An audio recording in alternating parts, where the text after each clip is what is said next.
നമ്മൾ ഉണ്ടാക്കാൻ പോകുന്നത് ക്യാരറ്റ് ലഡു ആണ്. നമ്മൾ പലതരം ലഡു കണ്ടിട്ടുണ്ട്. നമ്മൾ ലഡു ഒക്കെ കഴിക്കാൻ തോന്നുമ്പോൾ ഒരു വെറൈറ്റി ആയിട്ട് നമുക്ക് വീട്ടിലുള്ള എളുപ്പത്തിൽ നമുക്ക് ഇപ്പോൾ വറുത്തെടുക്കാണ്ട് ഒക്കെ ആയിട്ട് ക്യാരറ്റ് വെച്ചിട്ട് ഇത് ഉണ്ടാക്കിയെടുക്കാൻ പറ്റുന്ന ഒരു ലഡു ആണ്. പിന്നെ ഇത് കഴിക്കണോണ്ട് നമ്മുടെ ക്യാരറ്റ് നമുക്ക് ഹെൽത്തി ആയിട്ടുള്ള ഒരു സാധനം നമ്മൾ കുട്ടികളൊക്കെ ഇത് ഇഷ്ടത്തോടെ കഴിക്കുകയും ചെയ്യും. അപ്പൊ ക്യാരറ്റ് സീസൺ സമയത്തും അല്ലാത്തപ്പോ ക്യാരറ്റ് വീട്ടിലുള്ളപ്പോഴും കുറച്ചായിട്ട് നമുക്കിത് ഉണ്ടാക്കിയെടുക്കാവുന്നതാണ്. അപ്പൊ ഇതിങ്ങനെ ക്യാരറ്റ് ലഡു എങ്ങനെ ഉണ്ടാക്കണമെന്ന് നോക്കാം. അതിന് മെയിനായിട്ട് നമ്മള് ക്യാരറ്റ് ആണ് എടുക്കുന്നത്. ക്യാരറ്റ് ഗ്രേറ്റ് ചെയ്തിട്ടുള്ളത് 2 കപ്പ് ക്യാരറ്റ് ഗ്രേറ്റ് ചെയ്തിട്ടുള്ളതാണ് എടുക്കുന്നത്. ഇപ്പൊ ഇത്രയും വലുപ്പത്തിൽ ഗ്രേറ്റ് ചെയ്തിട്ടുള്ളതാണെങ്കിൽ ഒന്ന് ജസ്റ്റ് ഒന്ന് വെറുതെ നമ്മുടെ മിക്സിയിലൊന്ന് ക്രഷ് ചെയ്തിട്ട് എടുക്കുക. വെച്ച് ഇത്രയും നീളത്തിൽ ഇവിടുത്തെ ഗ്രേറ്റർ ഇത്രയും നീളത്തിൽ കിട്ടേണ്ടതാണ്. അത് കാരണമാണ് ആദ്യം തന്നെ ക്രഷ് ചെയ്ത് വെച്ചിട്ടുണ്ടെങ്കിൽ മനസ്സിലാവില്ലല്ലോ എന്ന് വെച്ചിട്ടാണ് ഗ്രേറ്റ് ചെയ്ത് വെച്ചിരിക്കുന്നത്. ചെറുതായിട്ട് ഗ്രേറ്റ് ചെയ്യുകയാണെങ്കിൽ അങ്ങനെ എടുത്താൽ മതി. പിന്നെ 1/2 കപ്പ് തേങ്ങ ചിരകിയത്, 1/2 കപ്പ് പഞ്ചസാര, 1/2 കപ്പ് പാല്, 1.5 ടേബിൾ സ്പൂണ് നെയ്യ്, കുറച്ച് ഉണക്ക മുന്തിരി, നമ്മളൊന്ന് മുകളിലെ ഡെക്കറേഷന് വേണ്ടിയിട്ട് വെക്കാനാണ്, ഏലക്കായ 4 ഒരു ഫ്ലേവറിന് വേണ്ടിയിട്ട് ഏലക്കായ പൊടിച്ചിരുന്നു. അത് ഓപ്ഷണലാണ്, നമുക്ക് ഇഷ്ടമുണ്ടെങ്കിൽ ചെയ്താൽ മതി. നമുക്ക് ഇതാദ്യം ക്രഷ് ചെയ്ത് വെച്ചിട്ടുണ്ട്. അതേപോലെ ഏലക്കായ ഉണ്ടായിരുന്നത് നമ്മളൊരു 2 ടീസ്പൂൺ പഞ്ചസാര ഇട്ടിട്ട് ചെറിയ ബൗളിൽ അടിച്ചെടുത്തിട്ടുണ്ട്. അതാണ് പഞ്ചസാര പൊടി. ഇനി നമ്മളിത് എങ്ങനെ ഉണ്ടാക്കണമെന്ന് നോക്കാം. ആദ്യം തന്നെ നെയ്യ് ചൂടായിട്ടുള്ള പാനിലേക്ക് ഇട്ട് കൊടുക്കാണ്.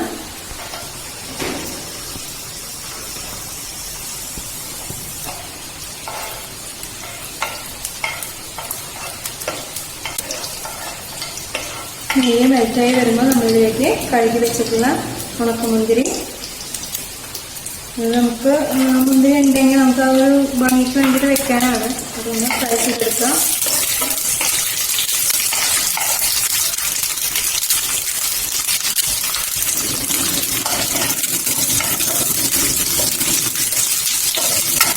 അതിന് മുന്തിരി നമുക്കറിയാതെ വേഗം തന്നെയാവും.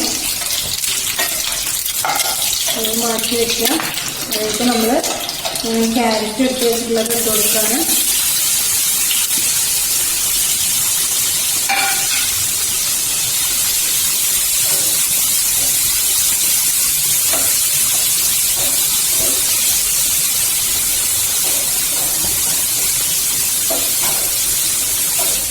നെയ്യ് കഴിഞ്ഞിട്ടൊന്ന് മൂക്കണം. ക്യാരറ്റ് മൂത്ത് വരുമ്പോൾ നമ്മൾ പാലെടുത്ത് വെച്ചിട്ട് ഒഴിക്കുകയാണ്. ക്യാരറ്റും പാലും കൂടി ഒന്ന് വേവണം നന്നായിട്ട്.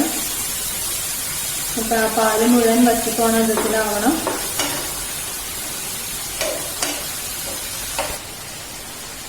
നന്നായി തള വരുമ്പോൾ നമ്മൾ അതിലേക്ക് തേങ്ങ ഇട്ട് കൊടുക്കാം. അപ്പോൾ തേങ്ങയും കൂടിയും കിടന്നൊന്ന് വേവാൻ വേണ്ടിയിട്ടാണ് ഇതിൽ. നന്നായി ഒന്ന് മിക്സ് ചെയ്ത് കൊടുക്കുക. എന്നിട്ട് മൂടി വെച്ച് വേവിക്കുക. വെച്ചിട്ടുണ്ടെങ്കിൽ ഒരു 10 മിനിറ്റ് ഒന്ന് കിടന്ന് വേവണം. ക്യാരറ്റും തേങ്ങയും പാലിലേക്ക് കിടന്നിട്ട് അപ്പോൾ ക്യാരറ്റിൽ നിന്ന് വരുന്ന വെള്ളം ഒക്കെ കൂടിയിട്ടൊന്ന് നന്നായി വറ്റി വരണം.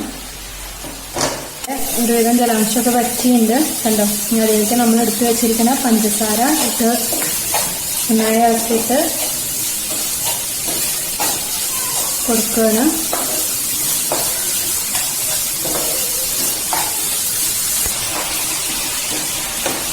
പഞ്ചസാര ഇട്ടിട്ട് നന്നായി ഇളക്കി കൊടുക്കുക. നമ്മൾ ക്യാരറ്റിന് നല്ല കളർ വേണമെന്നുണ്ടെങ്കിൽ നമുക്കൊരു 2-3 സ്പൂൺ ആദ്യം തന്നെ നമുക്ക് പഞ്ചസാര ചേർത്ത് കൊടുക്കാം. അപ്പോൾ ആ ക്യാരറ്റിൻ്റെ കളർ പോവില്ല. നമ്മൾ ആ പാലൊക്കെ ഒഴിച്ച് അതൊക്കെ വറ്റി വെന്ത് വരുമ്പോഴാണ് ബാക്കി പഞ്ചസാര ഇട്ട് കൊടുക്കണേ. അങ്ങനെ ചെയ്യണവർക്ക് അങ്ങനെ ചെയ്യാം.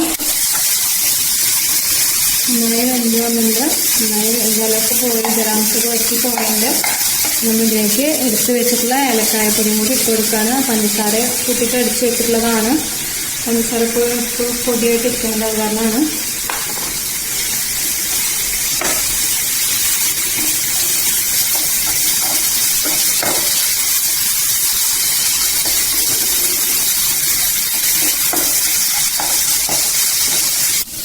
നമ്മൾ പാകമായിട്ടുണ്ട്. നന്നായി ഇങ്ങനെ വിട്ട് നിൽക്കണമല്ലോ. അതാണ് നമ്മുടെ പാകം. ഒട്ടിയിരിക്കണമെന്നല്ല. നമ്മൾ സ്റ്റവ് ഓഫ് ചെയ്യാം. ഈ ചെറുതായി ചൂടാവുമ്പോൾ നമ്മൾ ഒട്ടിയെടുക്കുകയാണ് ചെയ്യണത്. ഇത് ചെറുതായി ചൂടാറാൻ വേണ്ടിയിട്ട് വെയിറ്റ് ചെയ്യും. ചൂടാറിയുണ്ട്. ചെറിയ ചൂടോട് കൂടിയിട്ട് തന്നെ നന്നായി അത് ഉരുളൊട്ടിയെടുക്കുക. ഇട്ടെടുക്കുക. ഇതിന്റെ മുകളിൽ നമ്മുടെ വറുത്ത് വെച്ചിട്ടുള്ള മുന്തിരിങ്ങ ഉണ്ടായിരുന്നില്ലേ, അതൊരെണ്ണം കൂടി വെച്ചിട്ട് നന്നായി അത് ഉരുളൊട്ടി വെക്കുക. ഇനി നമുക്ക് മുന്തിരിങ്ങ ഇല്ല, നട്ട്സ് ഉണ്ട്, ബദാം ഉണ്ട്, എന്ത് വേണമെങ്കിലും നമുക്ക് ഇതിന് ഭംഗിക്ക് വെക്കാം. ഇതുപോലെ എല്ലാതും ഉരുളൊട്ടി എടുക്കുക. അങ്ങനെ നമ്മുടെ ക്യാരറ്റ് ലഡു റെഡി.